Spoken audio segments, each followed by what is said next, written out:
The one thing that we often see 99% of physical therapists overlook, something that genuinely aids in patient recovery. And it isn't about the fancy equipment or the latest exercises. It's actually pretty simple. In this video, we're going to talk about how teaching your patients about their health can make a huge difference in their results. We'll share why explaining these things to them is one of the best ways to help them stick to their treatment plan and to see better results. I'm Doc Caitlin. And I'm Doc Raj. And we are the founders of the Performance Rehab Authority Certification, and this is the Performance Rehab Authority Podcast. And if you're not subscribed, hit that button now.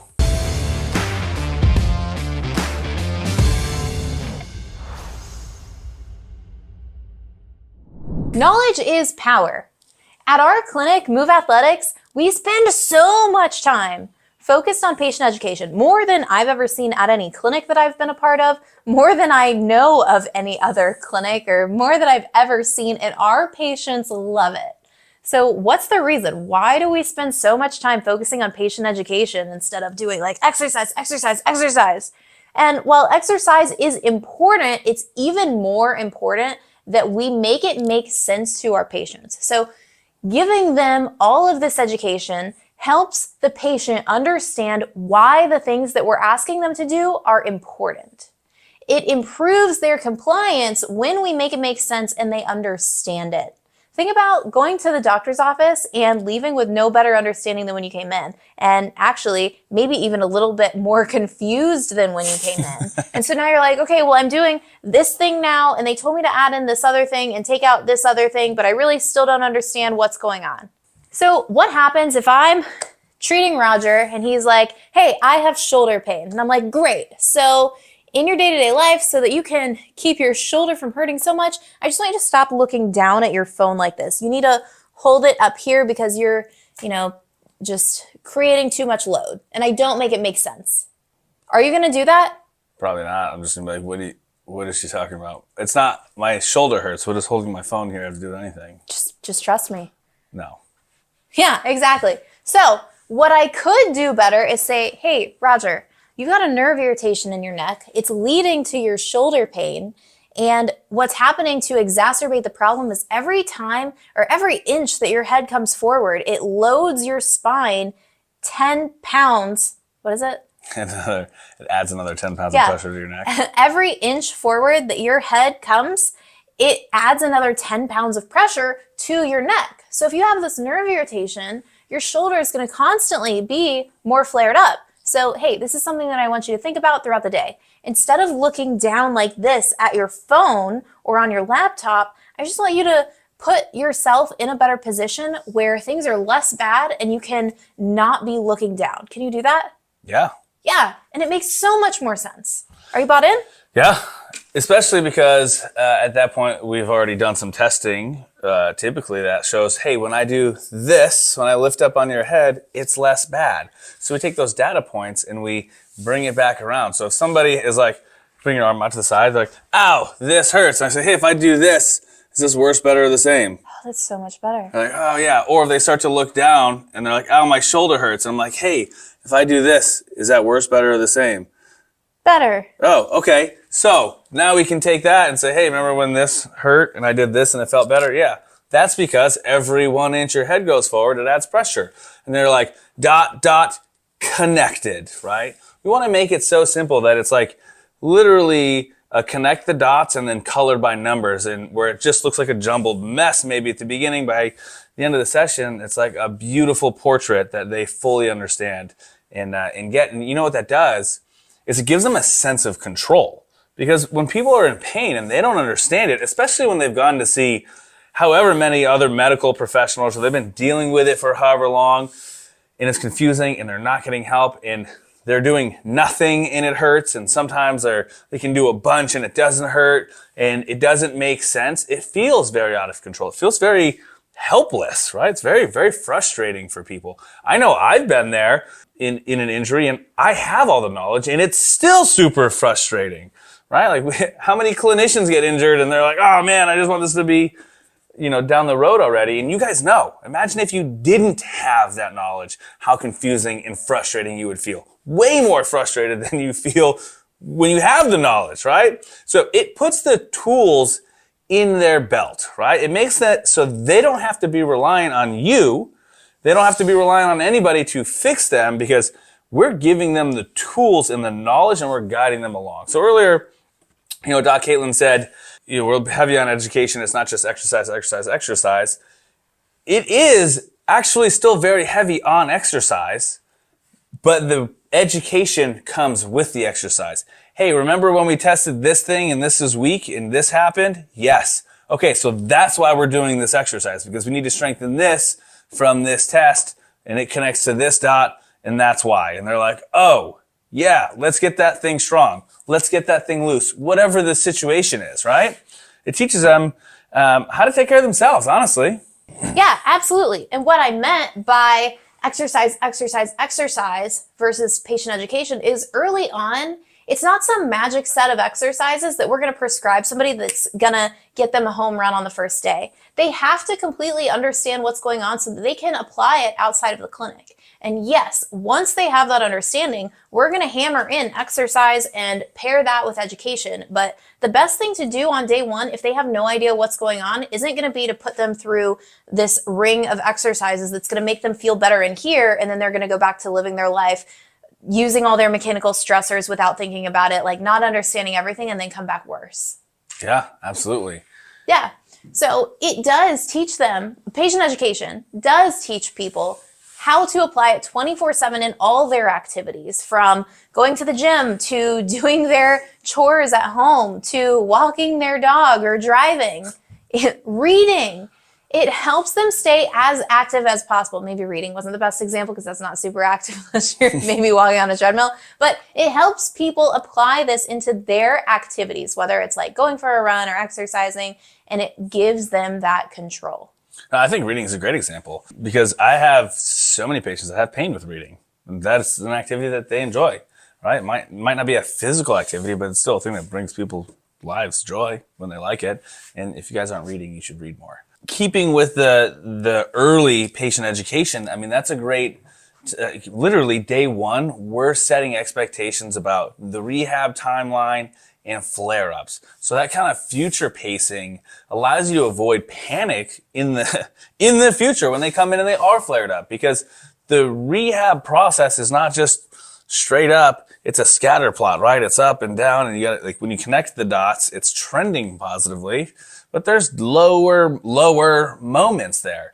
Ideally, their low moments are better than their good moments in the beginning, right? Versus the different timelines later on when they have a bad day versus a previous good day. It's like still better than it was, but it's pretty common, right, for people to come in one day and be very frustrated because they are in a ton of pain and they don't know what's going on, and they're like, this is just, it's not getting better, or I thought I was doing so well, and I feel like I'm right back at the beginning. If you ever heard that, there's a really easy way to circumvent that situation and shortcut that process, and it's just with the education that Caitlin was talking about in the beginning, right? When you're explaining that rehab timeline, I personally say something just like this as I'm explaining the different phases and timeline of rehab. It's like, hey, somewhere in here, you're going to have some ups and downs, right? You're going to be feeling pretty good at this point, and then we're going to start increasing your activity. Most of the time, people are out there increasing it even more because they're feeling good, right? And we're kind of encouraging you at that point to increase, and you do a little bit too much. And at the same time, you're paying less and less attention to the things that you were sensitive to before. And you're going to come in and you're going to be like, yeah, I'm terribly frustrated. I feel like I'm right back at the beginning. I'm not getting any better. It's worse than it's ever been. And when we talk about it, it's going to turn out that you haven't had any pain probably for 7, 8, 9, 10, 14 days. And you just haven't been paying attention. And I'll remind you that we had this conversation. And then you're going to automatically calm down because you're going to know that it's part of the process. And you're going to feel better, and you're going to pay attention to things. You're going to take it easy for a day or two, and then you're going to be over the hump. And when they do come in and they are feeling that way, you just say, hey, remember that first visit when I kind of told you this was going to happen? Remember I drew the little squiggly line and I was like, we're going to have some ups and downs and you're not going to have pain. And well, here we are, right? And they're like, shit, this guy really does know what he's talking about. He predicted this weeks ago. And then it just shuts the whole panic mode down and circumvents the whole thing, and you can just get on with a productive treatment instead of trying to do damage control throughout it. So why is patient education to this extent not common in PT? Well, there's a number of reasons. For one, yeah, I think a lot of people aren't confident in their diagnosis, right? It's hard for you to explain something if you don't have a very thorough understanding of what's going on, right? Like if you go through your evaluation and at the end, you're not certain, you don't have the experience, or you feel some kind of doubt on the inside, it's going to be really hard to break that down and explain something when you're like, I don't know, maybe it's your meniscus and we're just going to try to get some things stronger because I think things need to be stronger, not because I have objective testing that shows me X, Y, and Z that I can very clearly explain to you because I've done my testing in a manner that makes sense, that allows me to interpret the data and allows me to connect the dots and color by numbers and paint a pretty picture for you. yeah, it can, man, if you don't understand what's going on, you can completely crush an evaluation and explain what you think is happening to the patient. And then if somebody asks you a question and you're not sure, you can completely lose their confidence in you. I've seen clinicians do this. There was an evaluation that I watched for somebody evaluating ankle pain. And this patient in particular had a lot of ankle pain on the lateral aspect. And the clinician had found that it was coming from the spine, that it was a lumbar radiculopathy, explained it as a nerve irritation. And when the client asked, oh, so is that the reason I've used to like get all these ankle sprains and that I've always had that weakness on that side? And the clinician, who was new at understanding all of this information, who didn't understand how to appropriately educate the patient and answer that question with confidence, second guessed himself and said, oh, I mean, maybe it's a possibility. You know, you could also have like, you know, some differences side to side, and completely lost the confidence in that evaluation, which then makes the patient wonder, so what? Is it my back, or Yeah, does this guy it's like, really know what's going on? Because now in the patient's eyes, it's like, okay, so there's like maybe some of my back, but it also sounds like it's still like very much always just been my ankle. When that answer could have been said, or could have been answered with, yes, chronic lumbar radiculopathies or chronic nerve irritations lead to weakness, which can cause you recurring ankle sprains. I have a patient right now who came in for recurring ankle sprains, and we found that it was a chronic lumbar radiculopathy. And that can happen, but you have to understand it, make it make sense, and then be able to confidently answer questions that patients have about it. So if you don't understand, or if it doesn't make sense to you, it's really important that you figure out a way to make it make sense to yourself. What are some good ways to explain things to patients when it does make sense?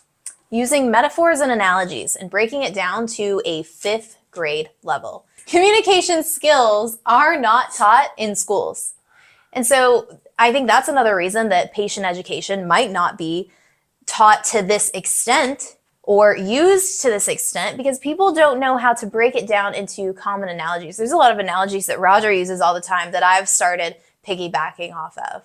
You have to understand extremely well in order to then simplify it and break it down at a 5th grade level to anybody. So Roger, what's your favorite metaphor? Oh God, my favorite metaphor? Smoking crack.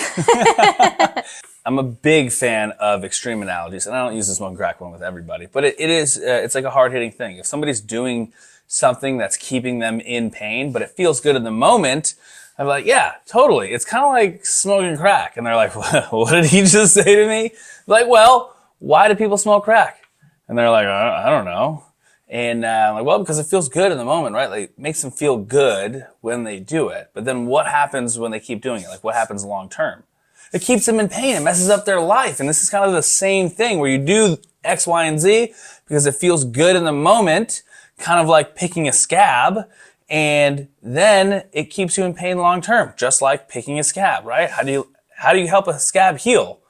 You leave it alone. Yeah, and that's 2 metaphors combined in one for you guys. Yeah. The picking the scab is another great one that I like. Like, how do you heal scab? No, leave it alone, let it heal. Exactly. But you keep picking at it every single day and wondering why it's not healing. And a lot of times people like the way it feels when they pick at scabs. Not everybody, but some people really have a thing for it. If you give someone an analogy or a similarity and let them visualize something that makes it make sense, it's going to be so much easier to have them on board with it. Like even in pelvic floor, I'll talk about like, all right, so imagine a hammock and we're talking about the pelvic floor. And I'm like, now imagine a bowling ball, a really heavy bowling ball just sitting in it for a long time. And now imagine throwing the bowling ball into that hammock over and over and over again. What do you think is going to happen to the hammock? What are some other reasons why education isn't so prevalent? I think in the traditional PT world, it has a lot to do with just the system, right? Like insurance doesn't reimburse for education. A lot of them, there's like self-care home management code that not all insurance is reimbursed and people don't even know exists a lot of the time, right? And I'm not even sure if any insurance is still reimbursed for it because it's been years since I've been in that world. But, the things that we do for our patients in here, like you'll have to be creative with the way that you bill for it in your clinic or else you're going to get in trouble and they're going to be like, you need to build codes that reimburse more and that's not reimbursable and they reimburse zero and you need to do all fair act.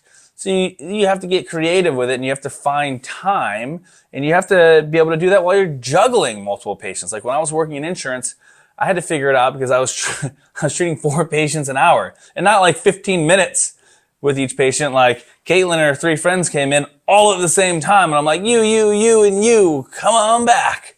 So then you've got to figure out, all right, how am I going to give this education while we're doing the exercises, while we're doing the things so I can have that overlap. And you have to give up the time where you're going to be sitting there writing notes while the exercise tech or the aide is running your patients through their exercises. Then you have to be okay with doing your notes later or finding another time to do it. And you can't just sit there behind your computer while somebody else manages all the patients because you don't want to do your notes at home, right? It's also just so impersonal and it doesn't lead to a better relationship with the patients. It doesn't lead to authority. Like there's so many things wrong with that. What, sitting behind your computer doing notes? Yeah. Yeah, absolutely. And that's one of the biggest things that happens when you educate your patients, right? Like imagine this, you've gone to a doctor and you're like, my back hurts. And they're like, start walking and drink more water. Here's some muscle relaxers. And you're like, that's cool. That doesn't help at all. They're like, okay, well, here's a script for physio. Sounds fancier when you call it physio. And you're like, okay, cool. And then you go there and they're like, all right, your back hurts. We're going to strengthen your core and get you some more flexible hamstrings. And it doesn't work. And then you go somewhere else and they're like, we're going to strengthen your core and get your hamstrings more flexible. And it doesn't work. And you go somewhere else and they're like, you're out of alignment. We're going to put you back in alignment. And it's like, nobody has really actually explained anything in a way that makes sense to them. So when you can easily connect those dots, they're like, right? Why has nobody else explained this to me in that way? And that's something that we hear at our clinic all the time. Why has nobody else been able to explain it like this to me? And that's a hard question to get asked because I don't want to speak negatively about anybody. And I kind of just respond with like, hey, they're trying to be helpful. They're doing the best they can. But you know now, and that's what's important. So I just kind of redirect it. Yeah. I mean, I'll share my example. The reason I didn't focus on this much patient education before is I didn't understand. Somebody came in with back pain and I'm like, all right, let's see which direction hurts.